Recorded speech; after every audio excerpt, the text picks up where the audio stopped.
Of the 141 times the boat race has been rowed, Cambridge have collected 72 victories to Oxford's 68. There was one dead heat in 1877. Oxford's most recent run of successes ended in 1992. Since then, the Light Blues have eased their way to 3 straight victories. So can they make it 4 in a row? Or will Oxford turn the tide in this classic battle of mind and body? The 1996 Beefeater Gin Boat Race.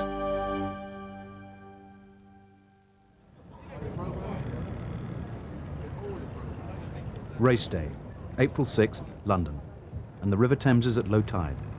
With 2 hours to go before the start of the 1996 Beefeater Gin Boat Race, the crowds will soon arrive at the start near Putney Bridge. They're there to witness the annual contest between Cambridge and Oxford universities, the Light Blues and Dark Blues, a competitive rivalry unlike any other in the world of sport. The boat race, as it's known everywhere, as if it were the only boat race, has been run since 1845 over the famous 4.5-mile course from Putney to Mortlake, a great tidal expanse of river that has come to symbolize the ultimate challenge in world rowing.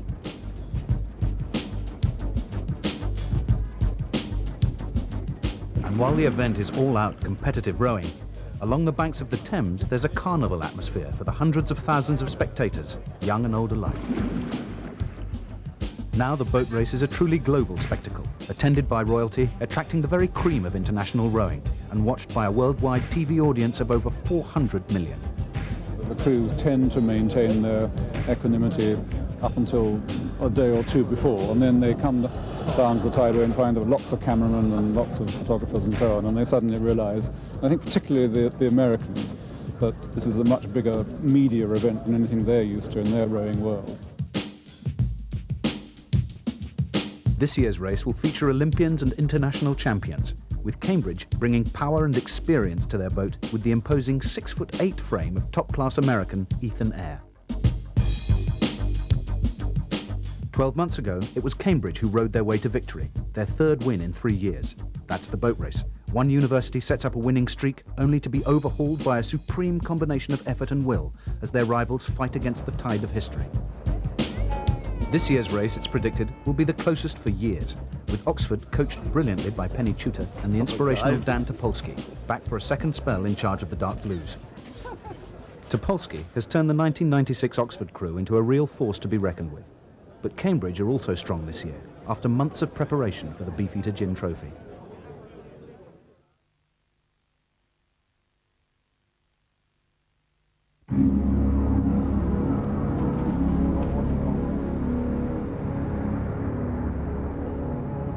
Banyoles in Spain, training ground for the very best rowing talent in the world. In January, Cambridge headed off to find the southern European sun and to start the run-in to this year's race with 2 weeks of intensive training. It's a really attractive place to come. It's a change of scenery for us. Just concentrating and focusing completely on their rowing in a rowing environment, I think that's the real reason. We always say that the first half of the programme from October to December is the part that goes slowly, and from now on in it's like a roller coaster picking up speed all the time. These various sort of landmarks just go very, very quickly, and before you know it, it's the final couple of weeks and into the race. So it really just picks up speed from now on in. The mental side continually preoccupies you. You don't really stop thinking about it at all. Every time you get up in the morning, you've got to motivate yourself and think to yourself, what can I do today to make the boat go faster? You don't really stop thinking about it at all, and it takes over your life as much as any of the oarsmen, and the pressure of being assessed is just as great. As the selection process wore on, Alistair Potts was to lose out to Kevin Wyman as Cambridge Cox.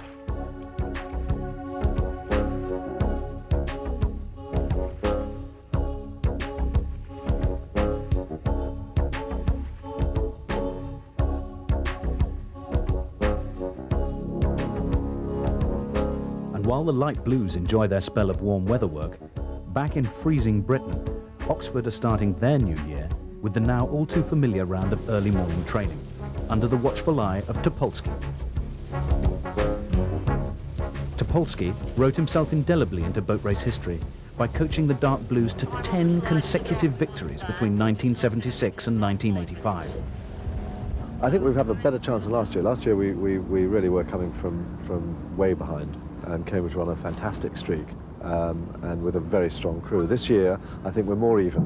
We've got a stronger group of people. They're much better knit together and very focused. And I think we're very much on a par now, and it's really down to the next couple of months as we build up to the race. These are young guys who've not really been in a big arena like this, and it's got 160 years of history behind it.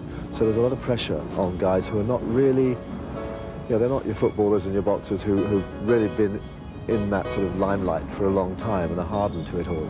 Certainly in rowing terms, it's one of the biggest rowing races probably after the Olympic Games and World Championships. It certainly has the biggest audience. Sitting on the start of the boat race, it's quite hard to really come to terms with. I have some quite good friends who have been at Cambridge I've raced against in the past.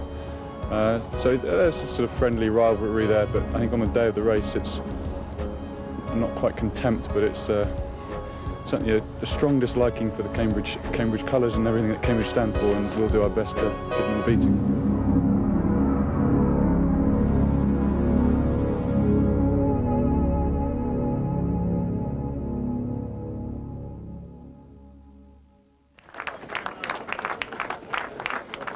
Back at Putney on race day, Oxford are first to arrive at the boathouse, welcomed by an army of ardent fans. But there's bad news for the Dark Blues. In another of the day's great dramatic set pieces, the reserve Oxford 8 Isis is beaten by the Cambridge Goldie team in the traditional curtain raiser between the two universities' second crews. As Goldie was celebrating, the Cambridge 8 had experienced its first hitch of the day. Their team bus had failed to materialise, leaving them to turn up in a convoy of cars. For Cambridge President John Carver, it was to be a day of mixed emotions. A wrist injury had forced him out of the boat. He'd be only the 6th non-rowing Cambridge president in the history of the event. 2 months before race day, preparations for the Dark Blues were more advanced.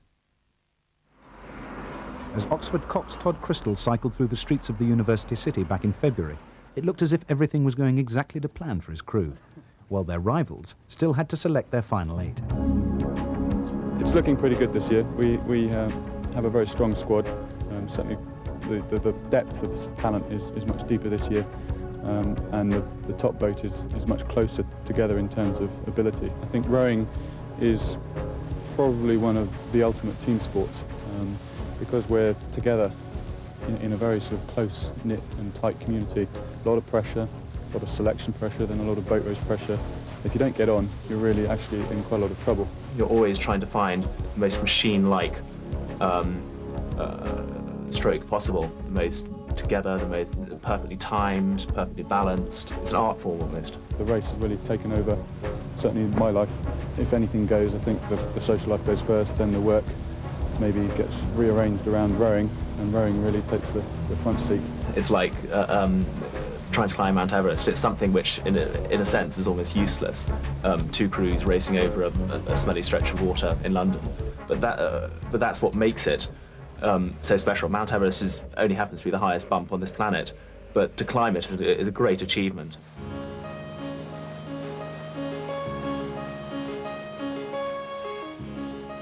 So had Topolsky scored an important psychological advantage in the run-up to race day? In stark contrast, in the Cambridge camp, it was a different story, with President John Carver forced to watch from the sidelines as his squad battled for places in the first boat. But Carver, despite his injuries, was determined to leave his mark on the 1996 race. I'm disappointed primarily because I've got this family background in the rowing history. My dad and both grandfathers having rowed as winning Cambridge Blues, and I thought it would be excellent to join the family lead. But I've got an input, and I'd much rather have an input as a non-rowing president than none at all. So that's my decision, and I'm going to stick by it. A lot of the motivation for the guys in the first part of the year is to make the crew. And once the crew is picked, there's a sudden turnaround, and everyone is then part of the same team, and you're all aiming at the opposition. And that's just at this stage at the moment, that's where we're really facing the psychological challenge. It's just to get everyone motivated for that race. It's been pretty tough this year. We had over 35 people trialling at the beginning of the year for I suppose 16 rowing places. We're down to 18 now, which is 2 crews and 2 spares, which is a lot of competition. Actually, in this year's squad, we got really good team spirit. Everyone gets on very well, and I think that can only be really productive. 6 months of perhaps a little bit of sacrifice for a lifetime of pride. I think that's the reality of the boat race, if you can pull it off and get a winning result. My father used to say he rowed for fun. I would not say that's really my objective in this game. I think the fun comes retrospectively. If you get it right, then you can really enjoy it for a long time into the future.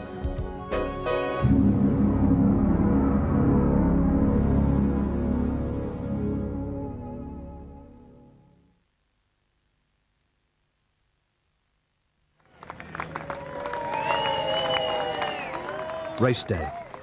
The selection process complete, and both teams are evenly matched, with Oxford the slightly heavier crew. The pundits were all predicting a close race. It meant that winning the toss and selecting the favoured southern station of the Thames would be crucial. All sorts of things can happen in this race. It's the most unpredictable race imaginable, and so who knows, it might be a walk away for somebody, but the signs are that it's pretty close, and they've both got good turns of speed. It's quite exciting. It's our cup final, it's our Olympic final, it's it's what we work for. So clearly there's a lot of tension. But first, the teams. For Oxford, in the bow, Edward Bellamy, Rob Clegg, John Hammond, Damien West, Ben Mann, Jeremy Howick, Paul Berger, at stroke, Adam Frost, and the cocks, Todd Crystal. For Cambridge, in the bow, Julian Elliott, Miles Barnett, Nicholas Burfitt, Seb Dawson-Bowling, Ethan Eyre, Henry Clark, Robert Waller, James Ball, and Cox, Kevin Wyman.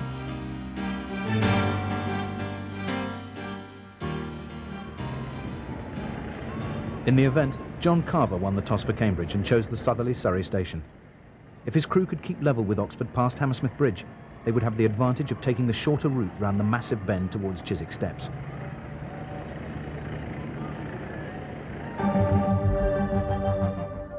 The challenge for Oxford was simple: break ahead of Cambridge in the first mile and take the inside line after Hammersmith. In theory, the bends cancel each other out, but only very rarely in boat race history has the crew trailing at Barnes gone on to win.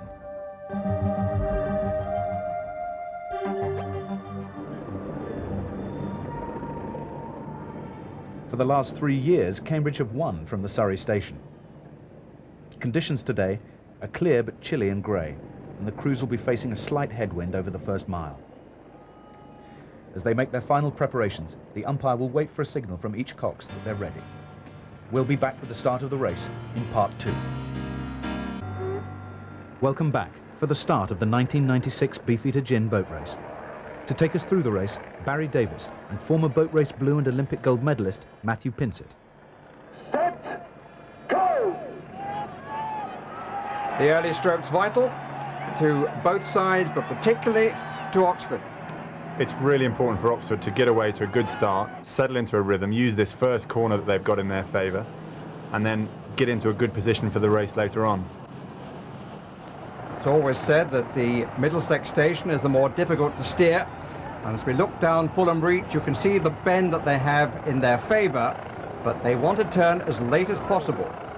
At the moment, there's quite a big gap between the crews, and I think that Todd is trying to cut that bend a little early. He wants to press over towards Cambridge and really get that gap between the blades from what is now about 20 feet down to more like 6. In contrast, Cambridge very happy with their position on the tide and their style looking the more comfortable of the two. Oxford at the moment are rowing a very aggressive rhythm. They seem to be working very hard in the middle of the boat. And a real key man for Oxford is the stroke man, Adam Frost. If he can put a nice bit of length and relaxation into the stroke, then it's a real advantage. The relationship between the cox and the stroke, who is the first of the oarsmen, is crucial to the outcome. James Ball here of Cambridge and Kevin Wyman, Adam Frost and Todd Crystal, and they're coming to the crucial turning point at the end of Fulham Football Ground stand. as the crews get closer together, it's very important for each crew to concentrate on their own rhythm and row their own race and try and ignore the opposition. Before the start for both crews, there would have been feelings of frailty. As the race got underway, a surge of strength. But now they know they're in a contest of endurance which will go on for 4¼ miles. So far, they've traveled for 3/4 of a mile, and this is the time when the Cox really becomes the coach on the water. He will hear the umpire's calls, but he will want to hold his line. He will want to encourage, he will want to cajole, he will want to demand of his men. Sit back! Sit back! Sit back! Sit back! Good! They're being warned. I'm on their 3-man. I'm on Hammond. Hammond loser. Hammond loser. Cambridge winner. We're gaining. That's well right. And you can hear Kevin there really encouraging the Cambridge crew, telling them exactly where they are. They're maybe half a length up, and Oxford really on the back foot because they've been told by the umpire to move away and stop clashing. We're just going to give 10 strokes on the backs. Go! So Cambridge have won the first battle and are pushing on. Light blue confidence is high. That's good.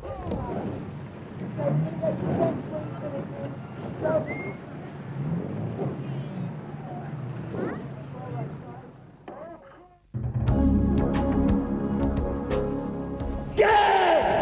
Yeah, Cambridge! I'm moving away! Cambridge were approaching Hammersmith Bridge with a half-length lead, though it had been anything but plain sailing. The near clash of oars had caused umpire Mike Sweeney to warn Oxford 3 times.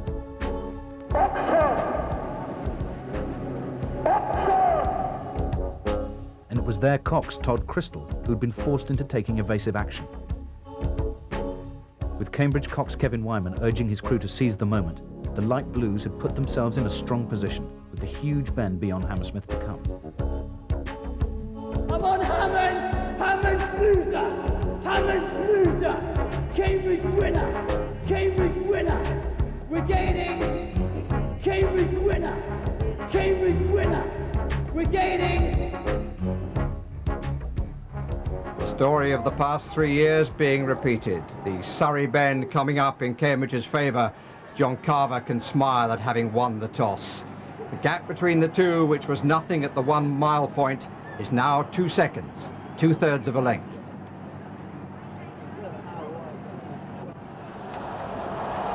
It's really crucial for Oxford now. They're on the outside of this bend. It's a really steep part of the corner, and they need to hang on and not let Cambridge get too far ahead. In short, they have to do what they did the last time Oxford were successful in 1992. They have to row around the outside of that long Surrey bend. But the Cambridge rhythm at this stage is hugely impressive. It is. They're rowing very well together. There's a lot of relaxation, and they're beginning to ease ahead. And as soon as you begin to do that, you can look back on the other crew and respond to everything they do. Problem for the Oxford cox, Todd Crystal, is that his men on the stroke side, that's the left of the boat as we look, when they put their oars in at the catch, which is the start of the stroke, they're putting them in the puddles produced by the oarsmen of the bow side of the Cambridge boat, here being stroked quite beautifully by James Ball. The last minute or minute and a half has really seen Cambridge stretch out. They were half a length up at Hammersmith Bridge, and now looking back, there's half a length of clear water between the crews. And Cambridge will be hoping to further improve upon that so that they can take the Middlesex station on the final bend of the course. Back on their launch, the President, John Carver, seated in the bow with the Beefeater cap. We'll be praying they do just that.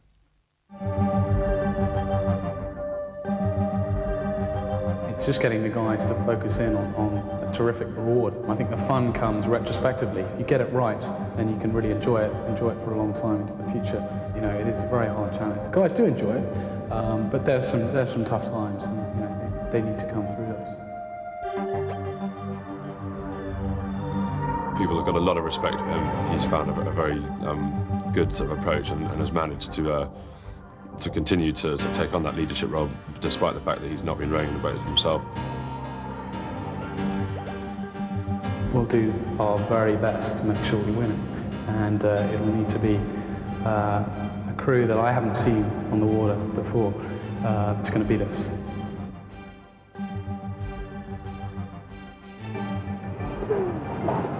Three-quarters of a mile left, the final bend of the boat race. And since Hammersmith, Cambridge have been breaking all the intermediate records. The crews have swapped stations. Oxford are now on Surrey and Cambridge on Middlesex. And there must be a growing feeling within Oxford now that the realisation that they can't win this race anymore. It's been a horrible last 10 minutes. Howick, just a quick look round to see where Cambridge are. But it's just too far. There's too much distance to try and catch up. And it can now be seen that the break just short of Hammersmith Bridge was the one that turned the 1996 boat race. And now the leaders look so much the more comfortable. They do, and the Cambridge rhythm has been better throughout. Just that little bit more relaxation, that little bit more poise. And in a 17-minute race, that's so important. Oxford have struggled very hard, but the rhythm's been just that bit more tense, and they've worked so much harder for their speed. And they've been up against a Cambridge crew, which is on course for one of the fastest times in the boat race. Two crews followed by the flotilla of boats. Oxford at this stage, it's a question of pride. Well, let's put it into perspective. Cambridge are a very good crew. They're going to set a quick time, and Oxford are only 2.5, 2 3/4 lengths behind that. So it's been a really good performance compared to last year for Oxford. The final few strokes. The Cambridge Cocks will be able to see the winning post, which is just short of Chiswick Bridge. Clock ticks away. It's going to be under 17 minutes. Crews would have known for a long time that this race is about winning. Winning is everything. But only the losers will really know now how that feels, as Cambridge finish in a time of 16:58, and that's only been bettered once.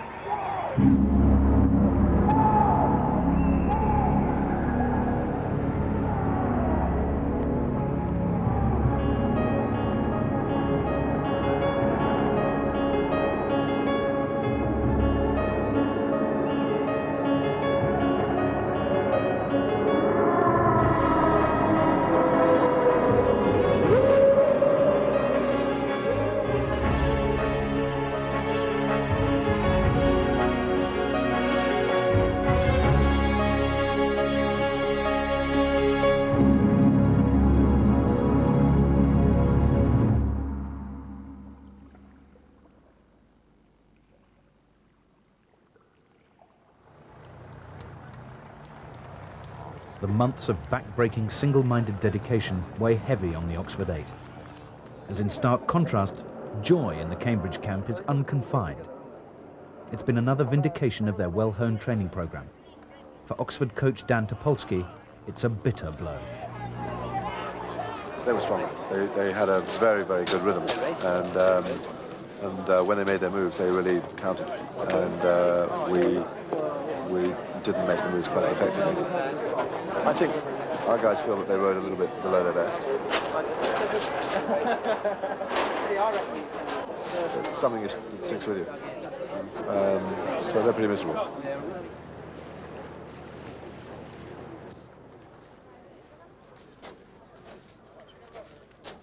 It's fantastic. I knew we had them in there the whole time. We were working within ourselves, and from Barnes in, I knew it was going to be our race. We managed to get some distance around them on Fulham Corner, which was an advantage. We were on the outside of the bend. Coming into Harrods, we made a big push, and we managed to get that half length, which then stretched to a length. We could take their water, go where we want. The race was ours. The emotional bond with the guys here, I've been there for every hour, morning and night throughout the year, and it just becomes like a sort of father-son relationship, or brotherly relationship. You know, you're just really desperate for them to come out happy. You put a hell of a lot of stake in the boat race. You either come out with this real triumph of the human spirit, or you come out with an enormous sense of disappointment. And you put that at risk every year that you take part in the boat race. And I was just really glad to see the guys come out with a favourable option. We had it in us to do much better than we did. We've had some very good races in the last month and couldn't quite repeat those races today. And I could feel Cambridge alongside, nice and strong, very rhythmical. And we've had that. It's just so frustrating to bat along there and not quite be able to find it today. I'm gutted. It's hugely disappointing. I mean, we know we can do it. That's the problem. Disappointment then for Oxford, but another terrific performance from Cambridge. And they collect the Beefeater Gin Trophy for the 4th successive year. For Oxford, though, the race goes on. The boat race is an ever-changing story. Next year, they'll be back, more committed than ever to claim one of international sport's greatest prizes.